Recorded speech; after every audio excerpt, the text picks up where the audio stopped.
By 1913, the Indian factory in Springfield employed 3,200 workers and built 32,000 motorcycles a year, the largest motorcycle manufacturer on Earth.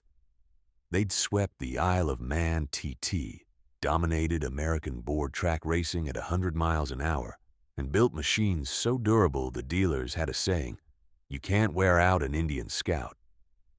Then, one decision at a time, it was taken apart. A new owner who killed the V-twin, lightweight engines designed by a Marine stylist that shattered under load. 50 machines entered a national championship race, 0 finished. A legendary engine silenced so the factory could build motorcycles that broke like toys. By 1953, the company that had invented American motorcycling was bankrupt. The Wigwam is apartments now. A single chief sits in the lobby where the line used to run. This is the story of a Swedish watchmaker and a Connecticut bicycle champion who built something that lasted half a century, and a millionaire from Boston whose brilliant strategy destroyed it. Because the one thing he couldn't get right was the only thing a motorcycle company can't get wrong. Chapter 1. The Watchmaker and the Showman. The story begins with two men who had almost nothing in common except the thing that mattered. They both understood machines. Carl Oskar Hedström was 9 years old when his family left the parish of Lönneberga in southern Sweden and landed in Brooklyn. By 16, he was apprenticing at a watchmaker shop in the Bronx, not repairing pocket watches for society ladies, but learning the vocabulary of precision. Machine tools, pattern making, forging, metallurgy. The quiet arithmetic of things that fit together and hold.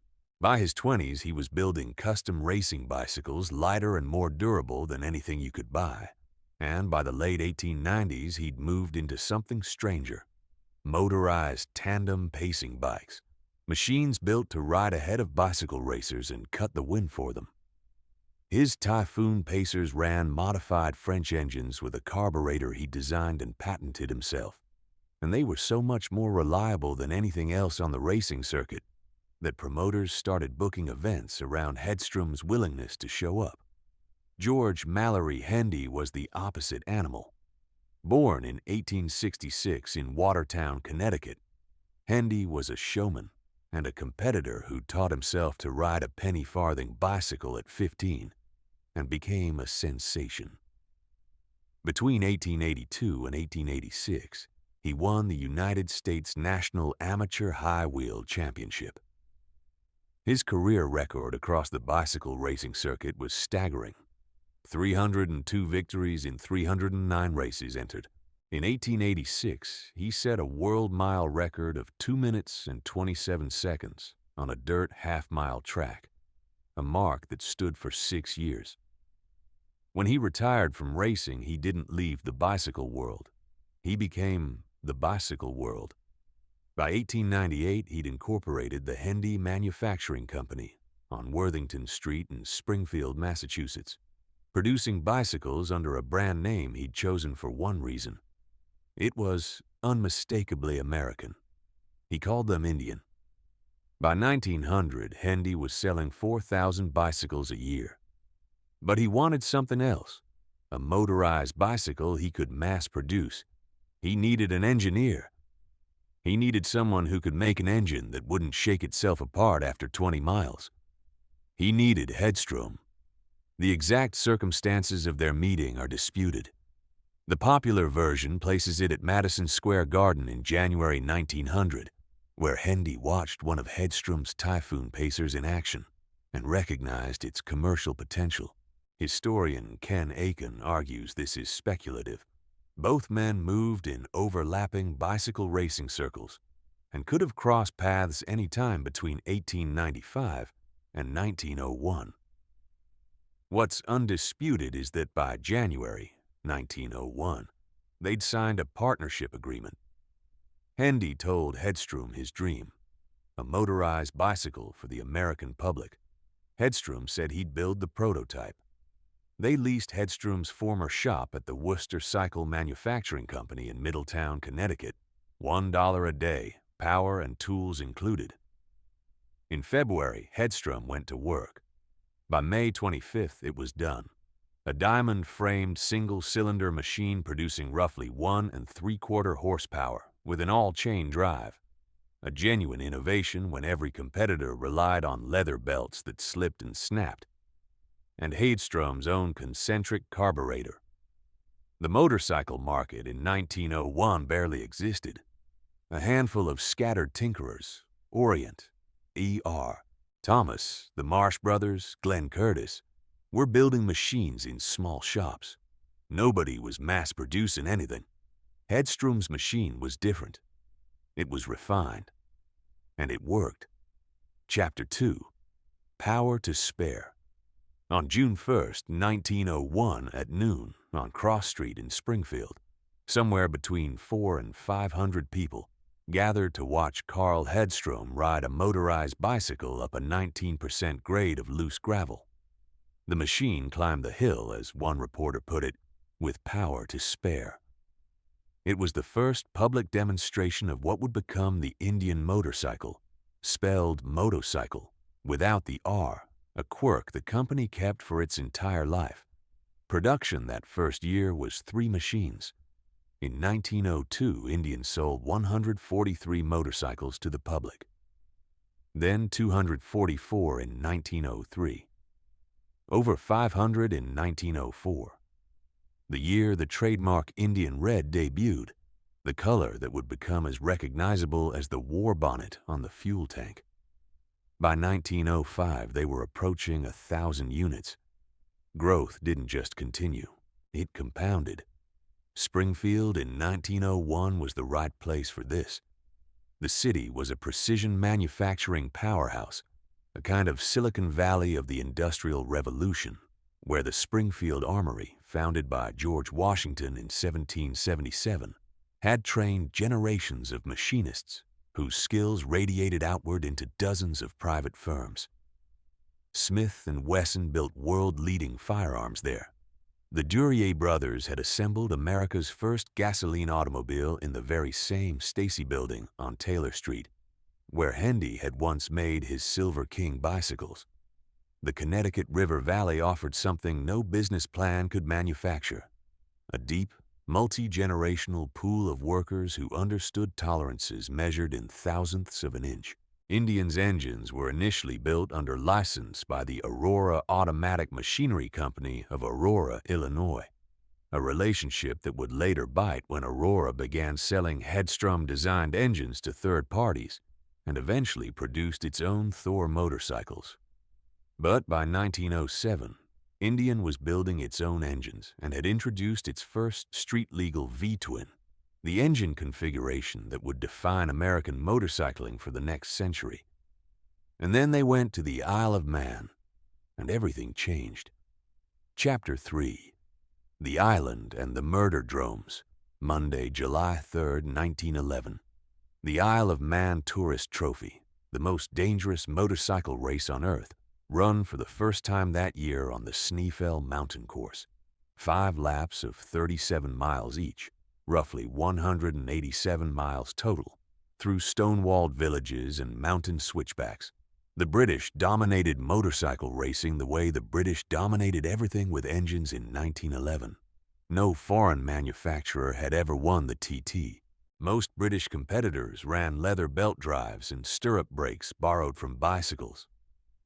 Indian's factory team, Charles B. Franklin, A.J. Morehouse, and the legendary Jake DeRosier, arrived with V-twin engines, all chain drive, 2-speed gearboxes, and effective drum rear brakes. Privateer Oliver Cyril Godfrey rode independently on his own Indian. Indian swept first, second, and third. Godfrey won at an average speed of 47.63 miles per hour, with Franklin second and Morehouse third. Charlie Collier of Matchless actually crossed the finish line in second, but was disqualified for refueling outside the designated area. DeRosier, who'd crashed 6 times during practice, was also disqualified. It didn't matter. The result was seismic. The first time a non-British manufacturer had won the TT, the first clean sweep by any factory team, and a publicity coup that echoed around the world. Godfrey, born in London, would later die at the Battle of the Somme in 1916. He was 28. Back in America, Indian's fame was being amplified by something far more dangerous than the TT, board track racing.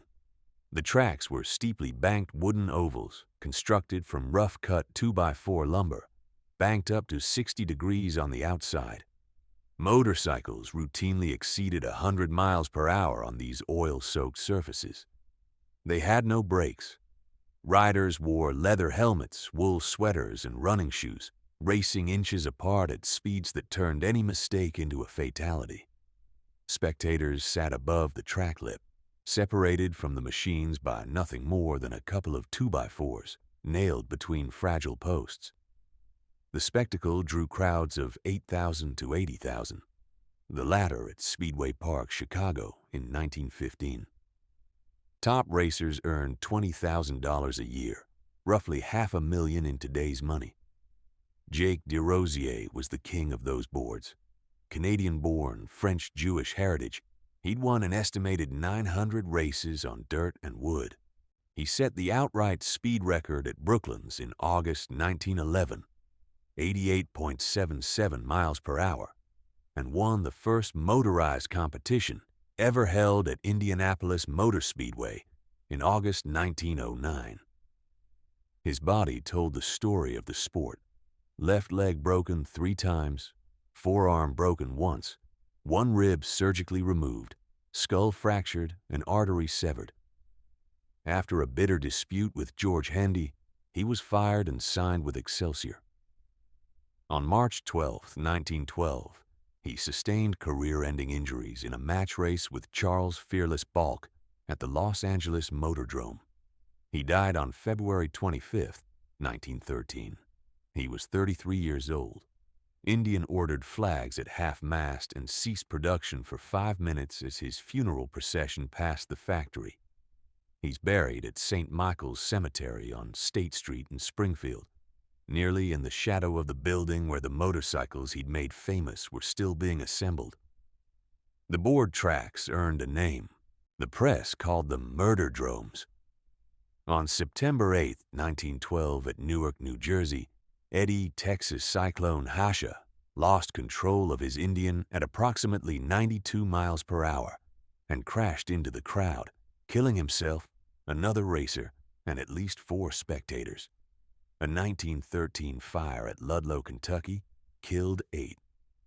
By 1931, 20 of the 24 board tracks ever built had been shut down or abandoned. The sport that had made Indian famous was destroying itself. But Indian didn't need the board tracks anymore.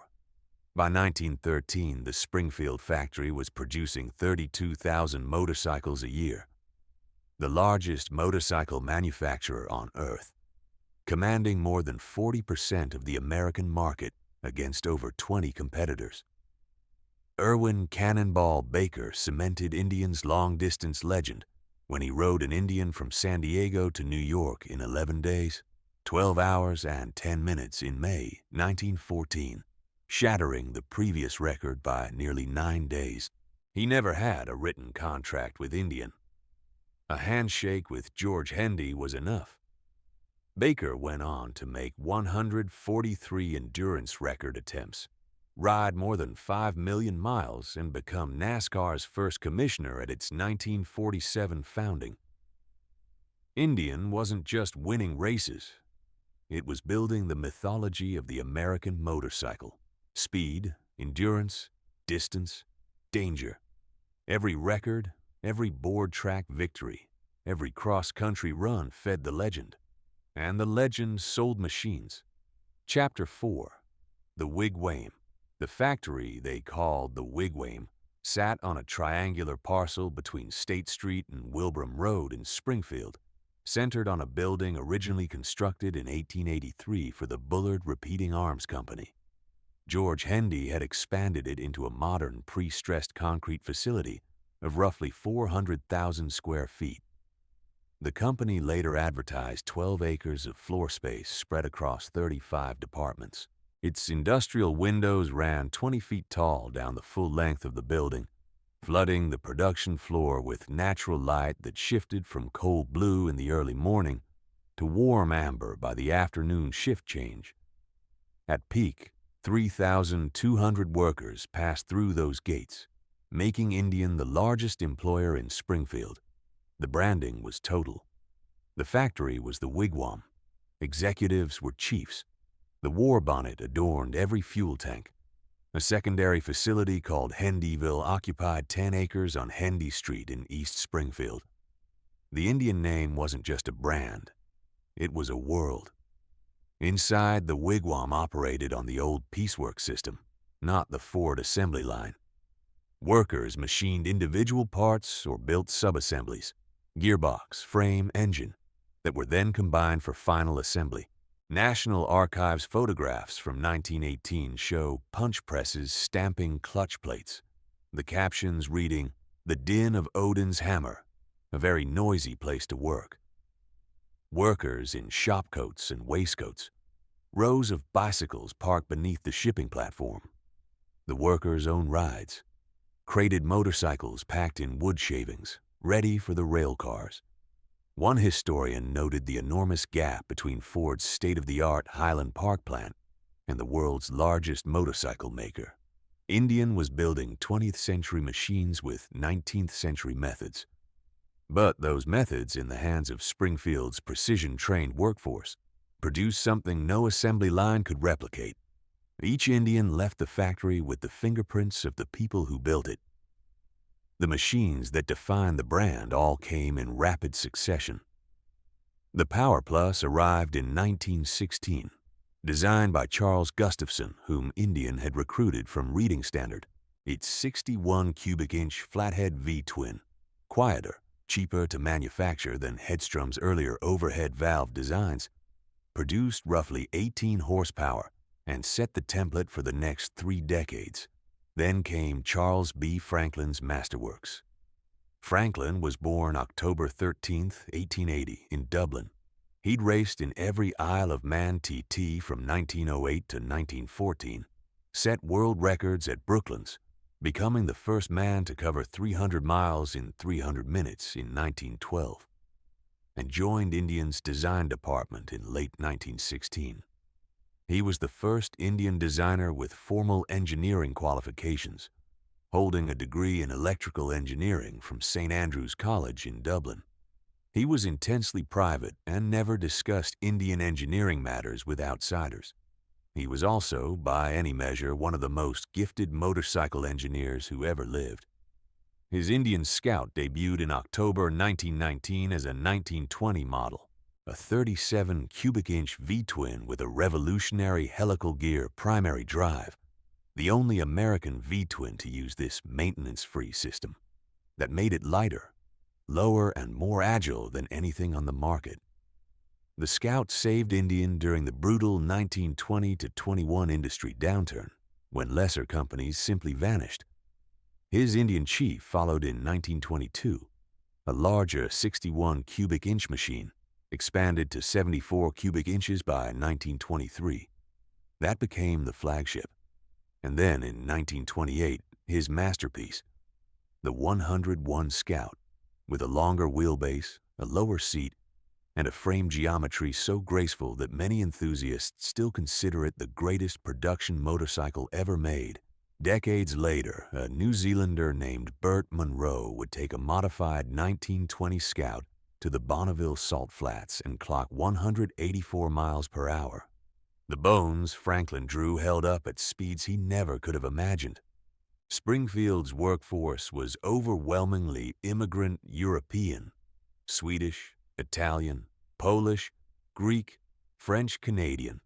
Hedstrom himself was Swedish, and at least one documented account records a Swedish immigrant living at 115 Wilbraham Road, directly adjacent to the factory, working the line. The advertising slogan that circulated through the dealer network captured something real about the machines and the people who built them.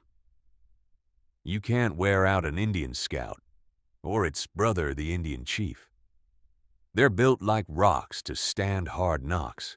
It's the Harleys that cause the grief, The verse was attributed to Sammy Pierce, described as the world's largest Indian dealer. It wasn't poetry. It was a statement of faith, and for 30 years the machines justified it. But the foundations were already cracking. World War I had been Indians' Pyrrhic triumph. When America entered in April 1917, the company devoted virtually its entire production to the military. Roughly 50,000 Power Plus motorcycles between 1917 and 1919 at an initial contract price of $187.50 each. It was patriotic.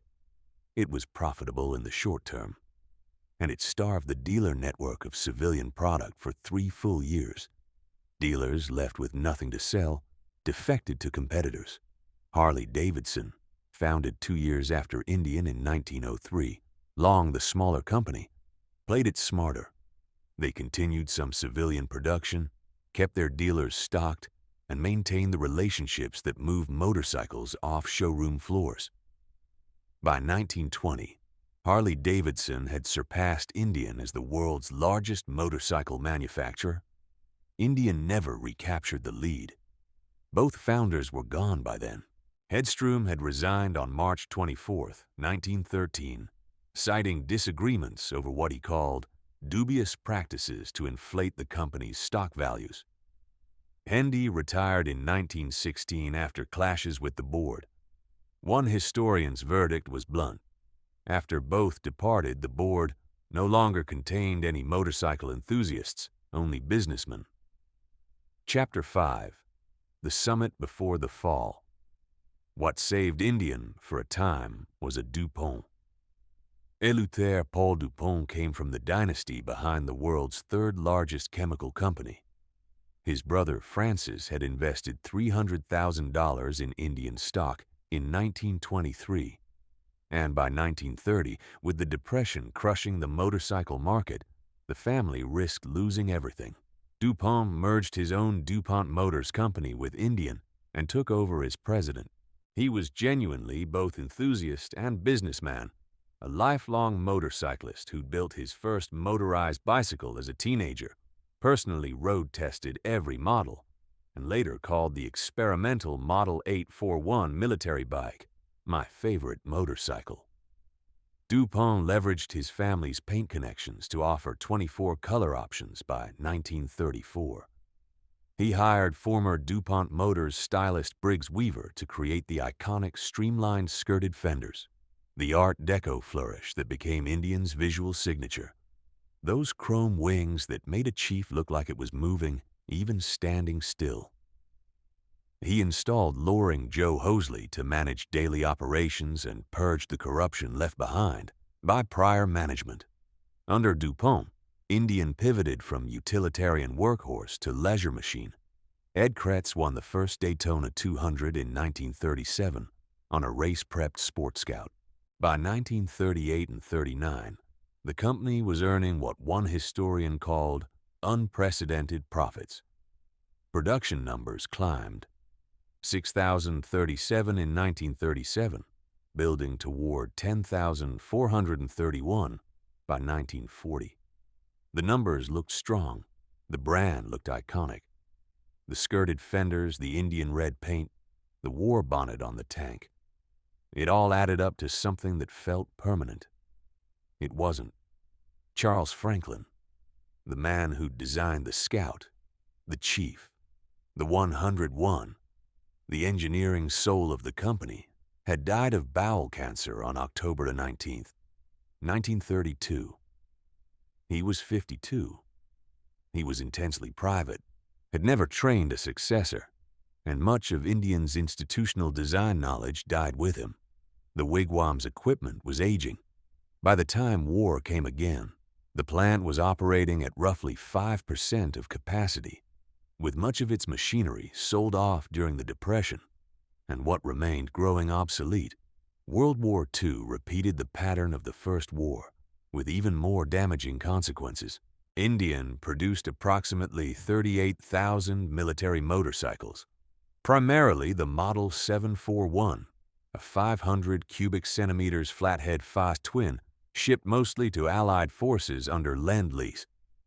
The innovative Model 841, a 745 cubic centimeters shaft-drive desert bike with a transversely mounted 90-degree V-twin designed to counter the German BMW R71, received $350,000 in Army funding for 1,000 prototypes. Fewer than 50 saw service. The Jeep proved more versatile. The 841's layout, longitudinal V-twin plus shaft drive, would be made famous by Moto Guzzi 25 years later. Indian built the future. The Army chose the Jeep.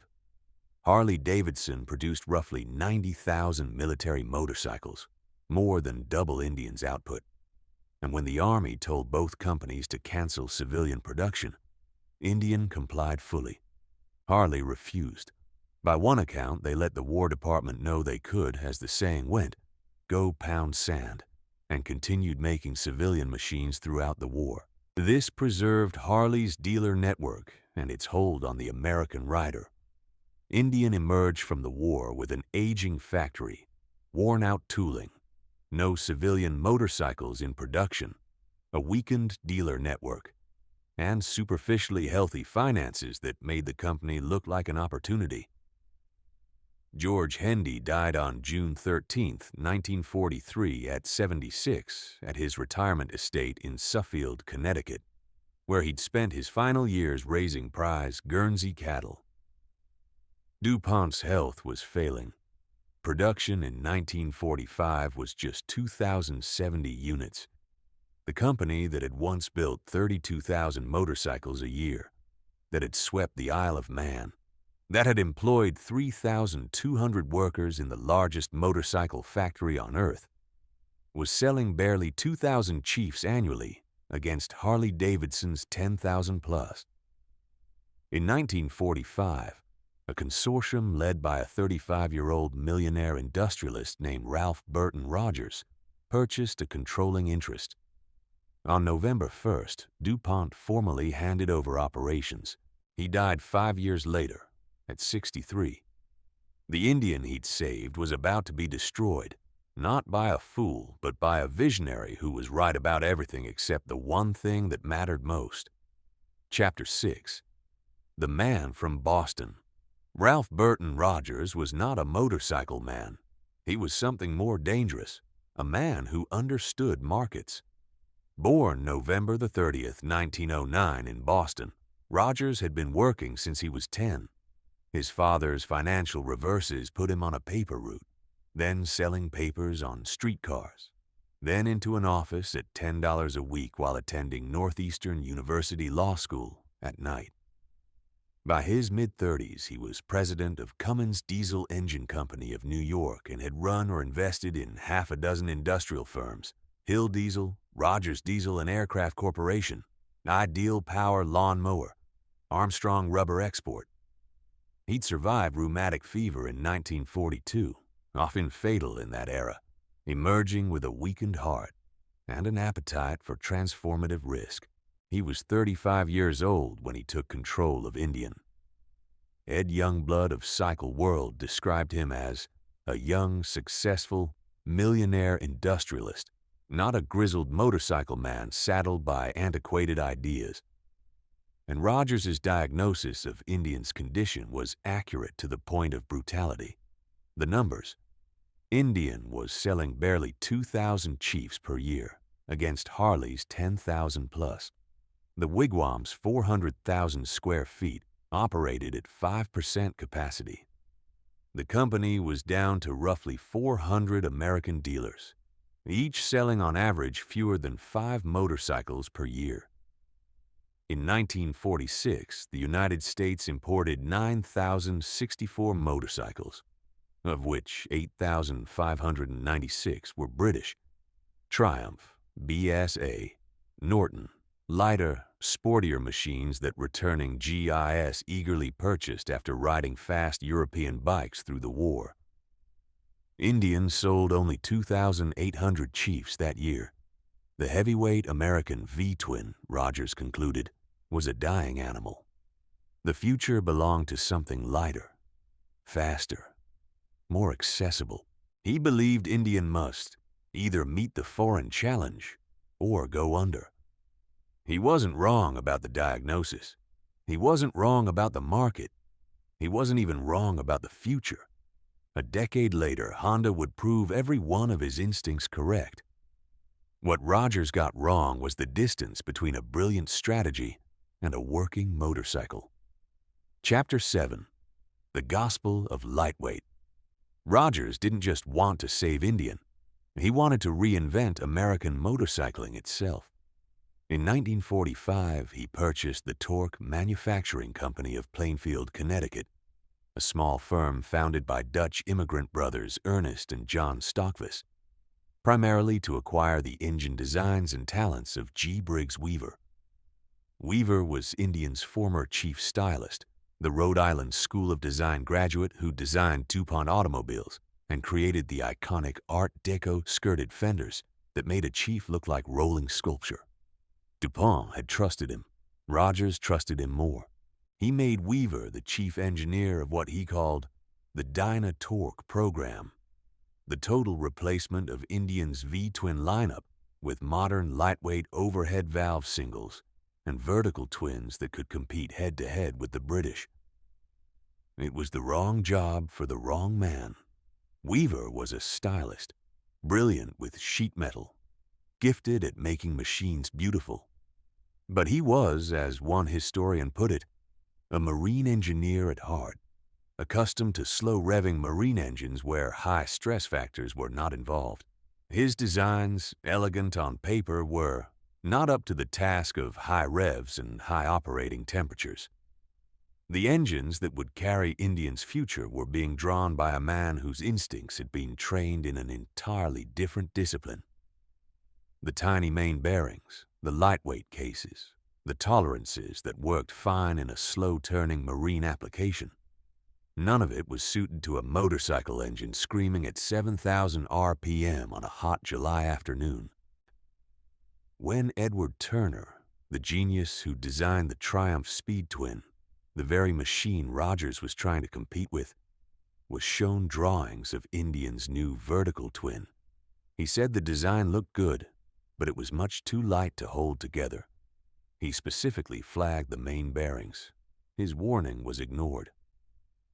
At Indian's 1948 dealer convention, Rogers unveiled his vision with the fervor of a convert.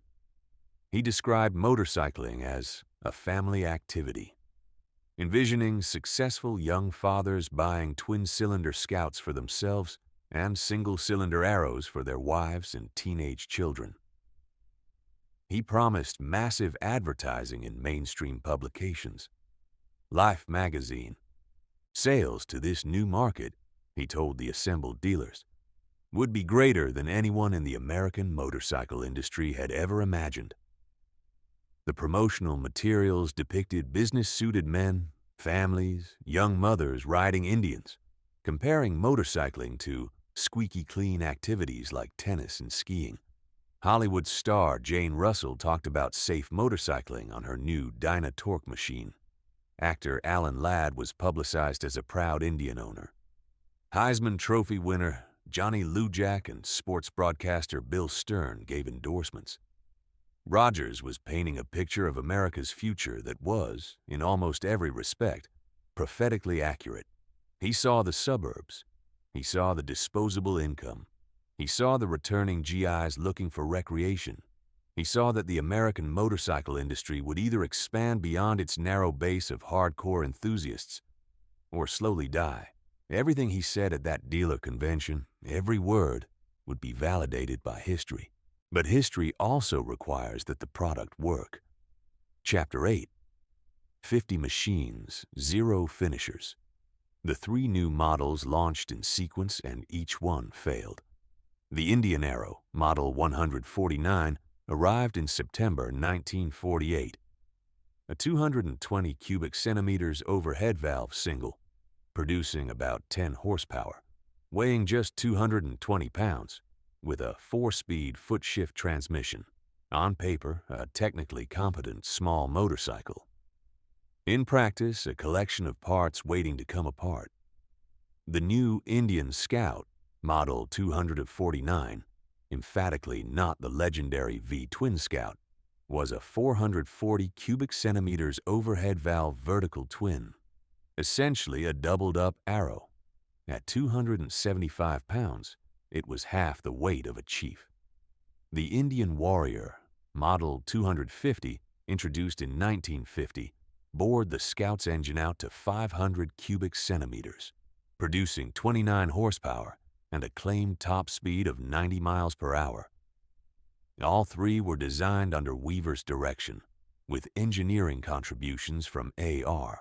Constantine, Indian's Director of Engineering and Testing by William Bandlow and Clarence Bergsma. The failures weren't subtle. They were spectacular. Mismatched cam gears caused timing failures. The main bearings, the ones Turner had warned about, shattered under hard riding. A faulty dry sump oiling system produced catastrophic engine seizures. Rocker arms disintegrated. The Edison magneto ignition was described as fantastically unreliable, rated even worse than the infamous Lucas Electrics that British riders had nicknamed the Prince of Darkness. Gearboxes came apart. Clutches failed under the engine's modest power. These weren't teething problems. These were fundamental design failures in engines that had been rushed from drawing board to production without adequate testing. Then came Laconia. The 1948 Laconia 100-mile national championship race, Guilford, New Hampshire. Indian entered 50 of the new vertical twins. 12 had factory-prepared engines, the best Indian could build, assembled and inspected under direct factory supervision. The race was meant to be the public validation of the Dyna-Torque program. The moment when Rogers' vision proved itself on the track, not a single Indian finished. 50 machines entered. 0 completed 100 miles. The race was won by Joe Weatherly on a Harley-Davidson. Cycle World called it the saddest day in the history of the Indian Company. Think about what that meant. Not for Rogers, not for the engineers, but for the dealers. Men who had spent decades selling "You can't wear out an Indian Scout" were now shipping broken engines back to Springfield under warranty. As one account described it, dealers flooded the factory with broken engines to be fixed under warranty, brought up on the durable 45-inch Scout and 74-inch Chief. They just couldn't understand how Indian could produce such flimsy and unreliable machinery. Die-hard Indian and Harley riders looked at the lightweights and saw in their words so much tinny junk. The contempt bordered on sheer hate. Rogers was described as visibly shaken, but he didn't reverse course. He called his engineers together and ordered them to redesign the faulty parts rather than return to the Chief. The V-twin, he still believed, was a dead end. Meanwhile, the motorcycle that had built Indian, the big, heavy, skirted fender Chief with its deep, rumbling 74 cubic inch flathead V-twin, was being strangled. Chief production had been slashed to roughly 3,000 in 1948 as factory resources shifted to the lightweights. In 1949, Chief production was stopped entirely. No 1949 Chiefs are known to exist. The engine that had defined Indian for 3 decades, the engine that couldn't be worn out, the engine that had carried Cannonball Baker across the continent, the engine whose 42-degree firing rhythm was as distinctive as a heartbeat, was silenced. Silenced so the factory could pour its resources into machines that couldn't survive a 100-mile race. The Chief's sound, that deep, rumbling pulse, different from Harley-Davidson's 45-degree lope, a rhythm you felt in your chest before you heard it in your ears, was gone from the production floor. In its place, the higher-pitched, thinner mechanical whine of the vertical twins. For riders raised on the heavy, torquey sensation of a big V-twin, cruising at 85 with skirted fenders flowing like chrome wings, the lightweights felt like toys, and they broke like toys. Chapter 9. The Pound, the Loan, and the Door. Then the world shifted beneath Rogers's feet. On September 18, 1949, the British government devalued the pound sterling from $4.03 to $2.80, a roughly 30% drop. British motorcycle prices in America fell dramatically. Triumph, BSA, Norton, machines that actually worked, machines with established reputations and proven engineering, were suddenly even cheaper than Indian's unreliable lightweights. The strategy of competing with the British on their terms collapsed overnight. As the Cycle World Retrospective put it, though it did not reduce prices by a full 30%, it did make English machines much less expensive than they had been, and considerably cheaper than Indians. For Indian, the game was up. Rogers's response was desperate, and in its own bleak way, revealing. In November 1949, he formed Indian Sales, a separate company that used Indian's dealer network to distribute British motorcycles.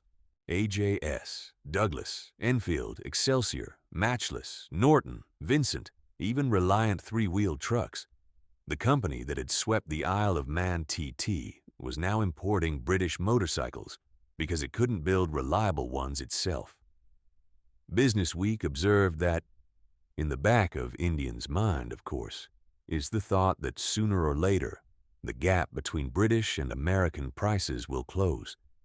Then, Indian will recoup the market for its own lightweight.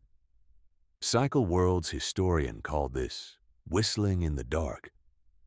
With bankruptcy now visible on the horizon, Rogers negotiated a lifeline from J. Brockhouse and Company, a British engineering conglomerate. In exchange for $1.5 million, Brockhouse gained the right to supply Indian's dealers with motorcycles from both Springfield and British manufacturers. The money bought time. But the losses continued to mount, and Brockhouse grew restless.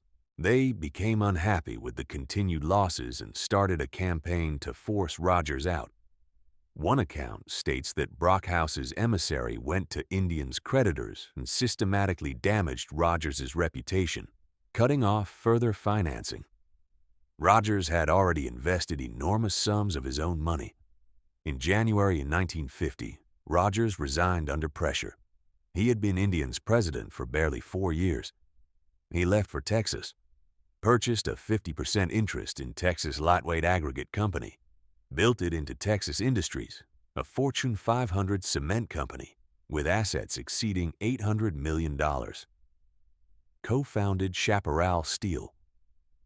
In the 1970s, became chairman of PBS, the Public Broadcasting Service, and is credited as its founding father, organizing more than 200 independent stations into a national television network during the Nixon administration. He also co-founded the Children's Television Workshop. He died on November 4th, 1997 at 87 in Dallas. Ralph Rogers was not a fool. He was not a villain. He was a man who saw the future of American motorcycling more clearly than anyone in the industry, and who bet everything on a factory that couldn't build the machines his vision required. Ed Youngblood's assessment remains the definitive one. The revolutionary lightweight product and marketing strategy for which he risked Indian's resources and good name were subsequently proven sound, no, indeed brilliant, by the legendary success of American Honda. Rogers was right about the market, right about the suburbs, the families, the mainstream advertising, the lightweight machines that would bring motorcycling to millions. He was right about everything except the motorcycles. And in a motorcycle company, that's the only thing you can't be wrong about. Chapter 10. 350 Chiefs. After Rogers's departure, Indian didn't recover. It bled out. Brockhouse management ran a company already in its death throes. Chief production resumed fitfully, a few hundred units in 1950, now with telescopic forks and an engine enlarged to 80 cubic inches. Diminishing numbers trickled out through 1951 and 1952. The Warrior continued until late '52, still breaking down, still earning the contempt of riders who remembered what Indian used to mean. Even as the factory fell silent, Indian's racing legacy burned through one last blaze. The Indian Wrecking Crew, Bobby Hill, Bill Tooman, and Ernie Beckman, won 14 AMA Grand National races between 1951 and 1953, 3 consecutive Springfield Mile victories, multiple national championships. Tooman's 1953 Springfield Mile victory came after Indian had already collapsed, prompting, by one account, William H. Davidson to slam a copy of the Milwaukee Sentinel sports section on a table at a Harley board meeting. Ernie Beckman became the last rider to win an AMA Grand National on an Indian, a distinction that stood for over 60 years. They were winning races on machines from a company that no longer existed. The iron still had something to say, even if the factory didn't. In 1953, the last Indians were built. Approximately 350 chiefs, mostly assembled from remaining parts. The sheet metal crown form for stamping the fenders was basically worn out. The tool that had shaped those famous skirted curves pressed so many thousands of times that the metal it produced had grown imprecise, blurred, like a photograph copied too many times. The highest known serial number is CS61252. Owned by collector John Cooper, who describes it as having original tangerine paint. Dealer Bob Stark of Starklight Cycle reportedly received the last chief to leave the factory. Not assembled from leftover parts, but a complete, fully built motorcycle, documented and still existing. The Indian Motocycle Manufacturing Company was declared bankrupt in 1953. No precise month or day survives in the records. No ceremony, no last bike off the line photograph, no valedictory speech from management. No one stood at the gates and told the workers what their labor had meant, what the name Indian had meant to riders in 40 countries, what the sound of those V-twins rolling off the test stand had meant to Springfield for half a century. The company that had invented American motorcycling simply stopped. In the aftermath, the pieces scattered. Leftover parts were bought by dealers and collectors. Ed Nichols of Nichols Motorcycle Supply acquired bulk inventory from the factory. Workers were sent with a truck to clean out the building. When nobody would take the remaining material, they brought truckloads to the landfill. Tooling was sold. Brockhouse Engineering acquired the rights to the Indian name in 1955. And proceeded to import rebadged Royal Enfields as Indians. Models called Chief, Trailblazer, Apache, Tomahawk. The name that Hendy had chosen because it was unmistakably American was now stamped on British motorcycles built in a factory outside Birmingham, England. The year after the plant closed, some of Indian's former employees formed the Antique Motorcycle Club of America. The vintage motorcycle preservation movement, one of the largest collector communities in the world, was born directly from the grief of Indian's death. The people who'd built the machines couldn't save the company, so they saved the machines instead. Chapter 11. The Silence on State Street. The Wigwam's dissolution was slow and without ceremony. After 1953, the buildings housed a department store, then a furniture outlet. A visitor in the 1980s found the building boarded up, with homeless people living inside. The motorcycle equipment was long gone, but original antique brass and ceramic light switches still clung to the walls. Small, stubborn artifacts from the factory's first years, outlasting everything they'd been installed to illuminate. The oldest section on State Street was demolished in 1985. Bricks from the demolition, an ornamental facade element, and an industrial copper and cast iron suspension light were salvaged and are now held at the Springfield museums. The core structure, the 1883 Bullard Repeating Arms Building, around which Hendy had built his empire, survived. It was converted into 199 social housing apartments in a $35 million renovation that preserved the timber beams and the massive factory windows. A 1951 chief roadmaster sits on a podium in the reception lobby, surrounded by photographs summarizing what this building used to be. An Indian Scout 101 mural adorns a nearby red brick wall. The Handyville plant on Handy Street was occupied by Tightflex Corporation from 1956 and raised between 2010 and 2011. Charlie Manthos first rode an Indian in the 1930s as a young man in Springfield.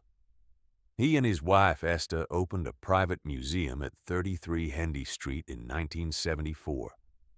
After Charlie died in 1996 at 79, Esther donated the entire collection, 34 motorcycles, extensive artifacts, to what became the Esther Manthos Indian Motorcycle Collection at the Museum of Springfield History.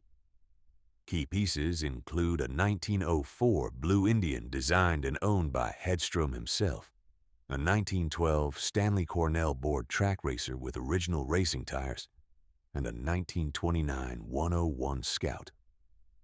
Bricks from the demolished factory section are on display. The machines survive. The building that built them is apartments. Springfield followed a trajectory grimly parallel to the company that once defined it. The city ranked 51st among American cities in 1920. Today, it ranks 174th. The poverty rate is 26.9%. Child poverty runs at 39.3%. The Springfield Armory, the arsenal that George Washington had founded, the institution that trained the machinists who built the motorcycles, closed in 1968. Interstate 91 severed the city from its riverfront. The precision manufacturers left for lower tax states. The City of Firsts became another entry in the long American catalog of places that made things, until one day, they didn't. The brand passed through the hands of dreamers and fraudsters for the next half-century. Floyd Clymer, racer, publisher, lifelong Indian loyalist who'd once given Indian motorcycles to Clark Gable, acquired the name in 1963 and spent $250,000 on a prototype V-twin that never reached the market. He died of a heart attack in 1970, his revival incomplete. After Clymer came attorney Alan Newman, who went bankrupt producing only mopeds. Then American Moped Associates, building a Honda-derived moped under the Indian name. Then Philip Zangi, who marketed only clothing before being convicted on 12 counts of securities fraud. Then the Gilroy Indian Motorcycle Company, producing S&S powered Chiefs in California before its own bankruptcy in 2003. Then Stellican Limited of London, hand-building Chiefs in North Carolina. In 2011, Polaris Industries acquired the name, moved production to Spirit Lake, Iowa, and unveiled the Thunderstroke 111 engine in 2013. The Indian name lives. The Springfield factory does not. In the collector market, original Indians command extraordinary prices. A 1915 8-valve board track racer sold for $285,000 in 2023. A 1942 Indian 4 brought $151,200 in 2021. The 1953 Chiefs, the last motorcycles ever built in Springfield, are among the most sought-after machines in the world. The fewer than 350 that exist are relics of a final act, assembled from the last of the parts, stamped by the last of the tooling, touched by the last of the hands that knew how to build an Indian. Ed Youngblood offered an epitaph for the company. Truth be told, the Great Depression really killed Indian. It just took another 25 years for the breathing to stop. He was right. The Depression gutted the factory. The wars starved the dealers. Franklin's death left no one who understood the machines at the level the machines required. And then a brilliant man arrived with a brilliant strategy and bet everything on engines that couldn't hold together. Engines designed by a marine stylist, warned against by the best motorcycle engineer in England, and sent into a national championship race where 50 entered and none finished. But the deepest irony, the one that makes this story a tragedy instead of just a failure, is what happened next. In 1959, 6 years after Indian's bankruptcy, Honda launched the Super Cub in America. Lightweight, easy to ride, marketed to families, to women, to college students, to people who'd never considered a motorcycle. You meet the nicest people on a Honda. The campaign that Rogers had dreamed of, executed by a company that could actually build the machines. Rogers' vision, realized by someone else. Indian's future, built in Japan, on the Springfield streets where Carl Hedstrom once rode his prototype before 500 cheering spectators, where the Wigwam's windows caught the morning light and 3,200 workers built machines that couldn't be worn out. There is nothing left that makes the sound of an Indian V-twin. The factory is apartments. The bricks are in a museum. The last chiefs sit in collectors' garages, their tangerine and Indian red paint preserved under glass, their engines silent. What remains is the story. A watchmaker's son from Sweden and a champion bicycle racer from Connecticut who built America's first motorcycle, a factory that employed a city, an engineer from Dublin whose designs held together at 184 miles per hour, decades after his death. A millionaire from Boston who saw the future perfectly and built machines that couldn't survive the present. And a town on the Connecticut River that once made things beautiful, heavy, thundering things, until one day the breathing stopped and the silence moved in where the sound used to be.